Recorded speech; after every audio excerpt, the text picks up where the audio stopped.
Diuen a Can Burguès que l'avellana que aquest any no s'han portat el senglar, que també se n'ha endut, l'ha arrabassat de la sequera. L'estrès hídric ha estat màxim sobretot amb les calorades del maig i l'elevadíssima pujada del mercuri a l'estiu.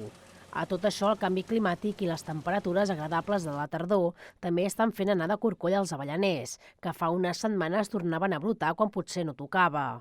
Els responsables de l'explotació asseguren que si aquestes calors continuen, l'avellaner pot recular. Pensem que l'hàbitat natural de l'avellaner és la muntanya, on hi ha aigua i fresca, i llavors s'ha domesticat per la importància del seu fruit a nivell en l'alimentació. Però aquest any els avellaners ho han passat molt malament, cada vegada hi ha períodes més llargs sense ploure.